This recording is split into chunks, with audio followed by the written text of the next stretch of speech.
23 का अंतिम दिन और हम बैठे हुए हैं शैक्षणिक कोषांग पूर्वी चंपारण में। हमारे साथ पूरी टीम है शैक्षणिक कोषांग में। जो लोग प्रतिनियुक्त थे पूर्व में सारे लोग हैं यहाँ बैठे हुए। कुछ लोग किसी कारण से आज नहीं हैं।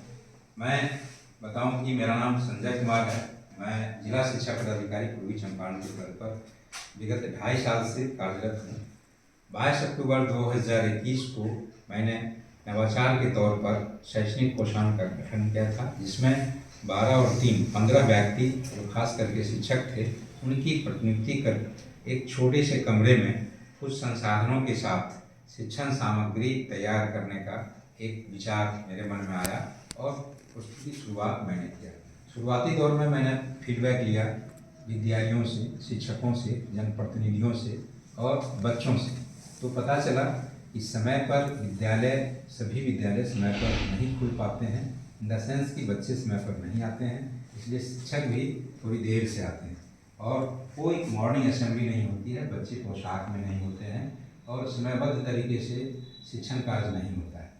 तो ऐसा नहीं था कि सभी विद्यालयों में ऐसा नहीं होता है, बल्कि कुछ विद्यालयों में ऐसा नहीं होता था और यही धीरे धीरे विद्यालयों की संख्या बढ़ रही थी, यहाँ की देर से विद्यालय खुलने और सवेरे विद्यालय के समाप्त होने की बात सामने आई। तो मैंने सोचा कि मॉर्निंग असेंबली शुरू में अच्छा शुरुआत माना जाएगा और विद्यालय खुलने लगेंगे, बच्चे आने लगेंगे। माइक्रोफोन की व्यवस्था विद्यालयों में करने के लिए सोचा और एक अनुरोध किया शिक्षकों से, प्राचार्य से कि आप माइक्रोफोन के जरिए मॉर्निंग असेंबली करें। 1 दिसंबर 2021, ठीक आज से 2 साल 1 महीना पहले मैंने प्रथम दिन अपने शैक्षणिक कोषांग के जो शिक्षक हैं प्रतिनियुक्त थे उस समय उनसे सामग्री बना करके व्हाट्सएप के माध्यम से विद्यालयों को भेजा और विद्यालयों ने रिस्पॉन्स दिया। व्हाट्सएप के माध्यम से जो मटेरियल गया उससे बच्चों को पंक्तिबद्ध करे करके और पोशाक में आनंदित बच्चों ने शुरू किया और शिक्षक भी समय पर आने लगे। 1 महीने तक पूरे 1 दिसंबर से 31 दिसंबर 2021 तक एक माहौल बनना शुरू हो गया और उसके बाद से लगातार निरंतर मॉर्निंग असेंबली होती रहा और आज तक हो रहा है। शुरुआती दौर में जब मॉर्निंग असेंबली शुरू हो गया तो मेरे मन में आया कि व्यवहारिक मूल्यांकन भी होनी चाहिए। अगर मॉर्निंग असेंबली में कोई मटेरियल्स जाता है उसके क्या परिणाम आते हैं, इसके लिए मैंने व्यवहारिक मूल्यांकन की शुरुआत जस्ट 15 दिन बाद 16 दिसंबर 2021 को व्यवहारिक मूल्यांकन, वह गुरुवार का दिन था और प्रत्येक सप्ताह के गुरुवार को कुछ क्वेश्चनायर जो मॉर्निंग असेंबली में दिया जाता है उसी से क्वेश्चनायर हमारे शिक्षक बनाते थे और वह ब्लैक बोर्ड पर लिखा जाता था और तब से आज तक प्रत्येक गुरुवार को जो वर्किंग डे होता है उस तिथि को ब्लैक बोर्ड पर लिख करके व्यवहारिक मूल्यांकन बच्चों का होता है। बच्चे भी खुश होते हैं, शिक्षक को भी लगता है कि मैं आज कुछ किया। इसके बाद कुछ दिनों के बाद यह लगता है कि कस्तूरबा गांधी बालिका विद्यालय है, उसकी बच्चियाँ जो थी वह विद्यालय में जो पढ़ती थी उसके बाद उसके लिए कोई संसाधन वैसा नहीं था, पढ़ाने वाले शिक्षक नहीं थे और जो वार्डन के साथ जो सहायक शिक्षिका वगैरह थी वो लोग भी लगता था कि दिन में पढ़ाई हुआ तो रात में बस खेलकूद करके खाना पीना करते और सो जाते थे बच्चे। तो मैंने कस्तूरबा गांधी बालिका विद्यालय के लिए उनके स्टैंडर्ड के हिसाब से एक मटेरियल 1 पेज का बना करके इन्हें भेजने के लिए कहा। 23 जुलाई 2022 से वह मटेरियल भी जाने।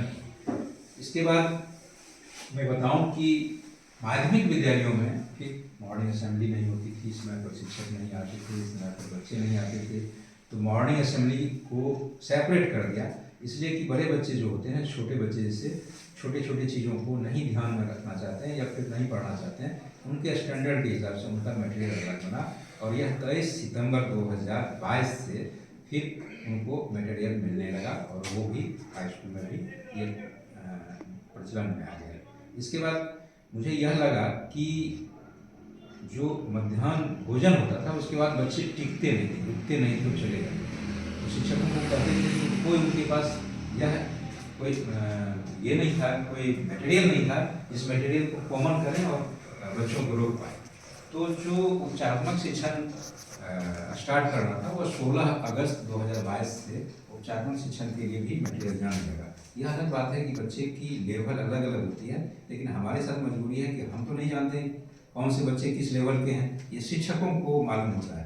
तो एक नॉर्मल मटेरियल बना करके उनको भी दिया जाने लगा। आपको मैं बताते हुए हर्ष व्यक्त कर सकता हूँ, खुशी व्यक्त कर सकता हूँ कि मैंने जब ज्वाइन किया था उसके मात्र 19 दिन बाद, कह सकते हैं 5 जुलाई को मैंने प्रभार लिया था यहाँ इस जिले में। वह 2021 का वर्ष था और 24 जुलाई मतलब 24×7 हमने mission possible clean office clean school एक प्रोग्राम चलाया था 24 जुलाई 2021 को। और उसमें खुद और अपने कर्मचारी और प्राचार्य और शिक्षक और बच्चे मिल करके साफ सफाई की बात मैंने किया था। और वह द्वितीय शनिवार और चतुर्थ शनिवार 2 तिथियों में हर महीने उसका आरंभ शुरू हुआ था और मुझे वह भी सक्सेस रहा। और आज मैं बताना चाहूँगा कि हमारे एसएस जुलाई 8, 2023 को ज्वाइन किए और तब से लगातार नए कार्य शुरू हो रहे हैं। विद्यालयों में एक खुशनुमा माहौल बना है। हमारे यहाँ पहले से एक प्लेटफॉर्म बन रखा था जिस पर हम बिल्डिंग बनाना मतलब कह सकते हैं कि बुनियाद एक पहले से बन रखी थी, जिससे हमें आसानी हुई और हमारे शैक्षणिक कोषांग के सारे लोग इस काम को करने में अपने को काबिलियत महसूस किया।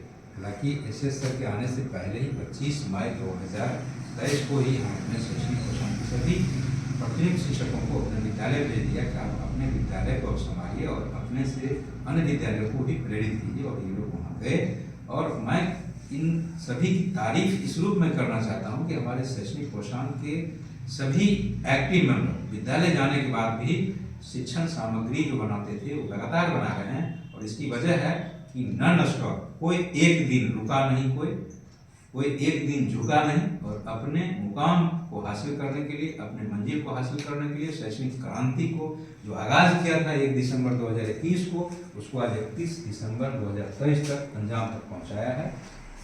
मुझे लगता है कि आज भी हमारे शैक्षणिक कोषांग के लोगों ने जो कस्तूरबा गांधी बालिका विद्यालय के मटेरियल है उसको भेजे होंगे, कल भी खुला हुआ विद्यालय कभी भेजेंगे और निरंतर चलते रहेंगे। मैं इस वीडियो के माध्यम से पूर्वी चंपारण जिले के और बिहार के सभी जिले के वैसे शिक्षकों, वैसे प्राचार्य महोदय, वैसे प्रधानाध्यापक, प्रभारी प्रधानाध्यापक से अपील करना चाहता हूँ कि नया वर्ष कल से शुरू होने वाला है 1 जनवरी 2024 और आप सभी विद्यालय में होंगे। विद्यालय के माहौल को आपने बदला है। आप निश्चित रूप से मेरी बात अगर सुन रहे होंगे, समझ रहे होंगे, मैं एक ही बात आपसे कहना चाहूँगा, विद्यालय को इतना आकर्षक जरूर बनाएं कि बगल से जाने वाले लोग जैसे श्रद्धा के स्थल को नमन करते हैं उसी तरह से आपके विद्यालय को जो लर्निंग सेंटर होता है उसको नमन करें। बच्चे और आप विद्यालय के गेट में घुसें तो उस मिट्टी को नमन करें जिस मिट्टी पर उस दिन आप कुछ सीखेंगे और कुछ सिखाएंगे। और ये परंपरा चलती रहनी चाहिए। जितने भी संसाधन हैं विद्यालयों के अंदर, विद्यालयों के परिसर में, वो चाहे बेंच डेस्क हो, टेबल कुर्सी हो, ब्लैक बोर्ड हो, लाइब्रेरी हो, लैब हो, सब कुछ सजाइए, संभालिए। और आपकी रणनीति होनी चाहिए, वहाँ जो बच्चा गया, जिस दिन गया, वह कुछ सीख के ही वापस लौटे। रही बात जहाँ तक शिक्षकों की, मैं आग्रह करूँगा प्रत्येक दिन अखबार पढ़िए, न्यूज़ सुनिए और बगैर अध्ययन के तो अध्यापन नहीं करें। अगर आपने अध्ययन नहीं किया है तो अध्यापन नहीं करें। अध्ययन प्रत्येक दिन होनी चाहिए। और एक नई बात मैं बताना चाहूँगा कि जब भी आप क्लासरूम में जाएं तो पूरा ब्लैक बोर्ड आप लिख करके भर दीजिए ताकि बच्चे उसको देख के लिखें। लिखने की प्रैक्टिस बच्चों में जब होगी तो शुद्धता भी रहेगी। आप बोलते हैं तो उसमें उच्चारण का भी ध्यान दीजिए, तालव्य स्व का उच्चारण कैसे होगा, दंत स्व का कैसे होगा, इस तरह से अन्य भी चीज़ें हैं।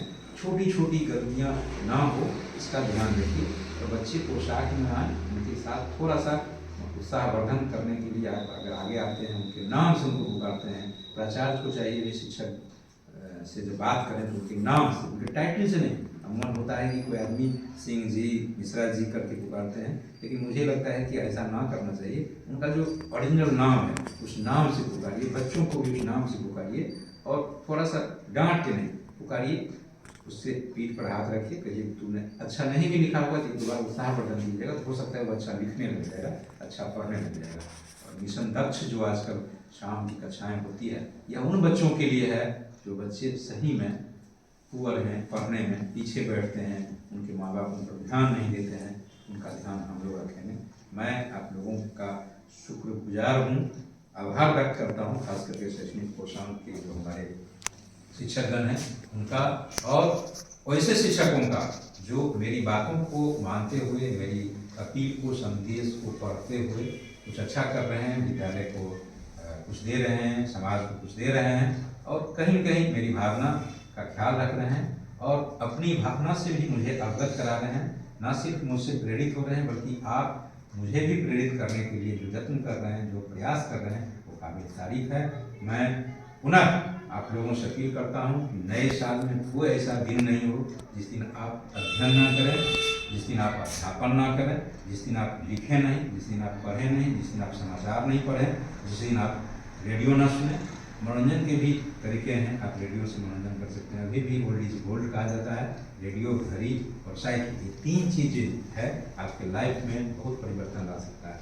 साइकिल नज़दीक में दूर लाने जाते हैं, दवा लाने जाते हैं, साइकिल का यूज़ करें, रेडियो सुने मनोरंजन का भी, और ये और घड़ी होनी ही चाहिए, चाहे दीवार की घड़ी हो या आपके हाथ की घड़ी हो।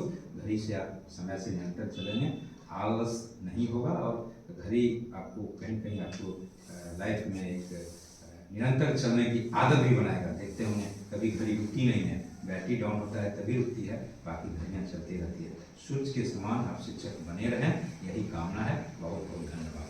Thank you.